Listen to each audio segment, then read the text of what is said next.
Dans cet exemple, nous avons un rayon X d'une longueur d'onde de 2 fois 10 à la moins 10 mètres qui pénètre un réseau cristallin et est diffracté.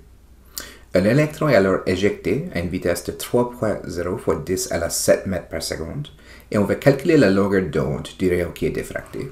Donc nous avons un rayon incident qui arrive, rentre dans le cristallin ici, dans le cristaux, et est sorti avec moins d'énergie et diffracté avec un électron qui est aussi éjecté.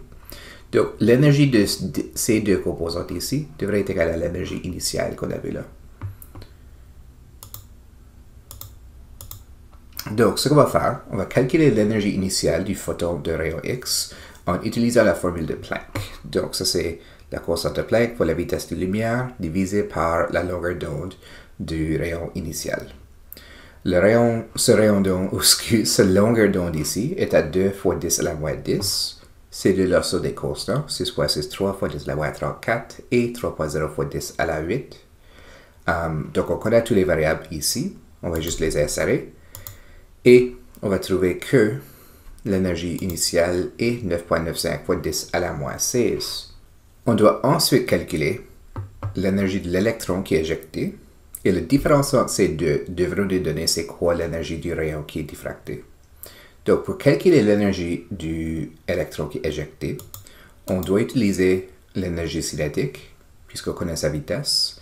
Donc, c'est énergie cinétique égale 1,5 fois la masse fois la vitesse au carré, qui nous donne 1,5 fois 9.11 fois 10 à la moins 31. Ça, c'est une constante, ça, c'est la masse de l'électron, fois la vitesse qui est donnée dans la question.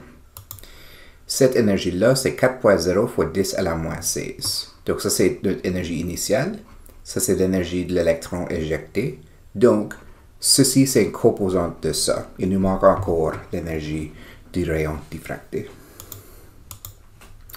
C'est ce qu'on voit ici. L'énergie initiale, l'énergie cinétique de l'électron et l'énergie du rayon qui est diffracté. Donc, si on isole cette énergie-là, c'est l'énergie initiale moins l'énergie de l'électron, qu'on a déjà calculé les deux dessus. La différence entre ces deux, c'est 5.85 fois 10 à la moins 16 joules. Et ça, c'est l'énergie du rayon qui est diffracté, le rayon rouge de l'image. On cherche sa longueur d'onde. Mais, puisqu'on connaît l'énergie, on peut trouver ça utilisant cette équation ici. Ça, c'est la même équation qu'on a commencé avec. C'est juste qu'on cherche maintenant sa longueur d'onde au lieu de son énergie. Donc, on va avoir besoin d'isoler la longueur d'onde. Donc, on va multiplier E par lambda et on va diviser par E après, qui va nous donner cette équation ici. Encore, 6.63 et 3.0 fois 10 à la 8. Et celui-là, c'est ce qu'on vient justement calculer ici, 5.85 fois 10 à la moins 16. On va insérer tout ça.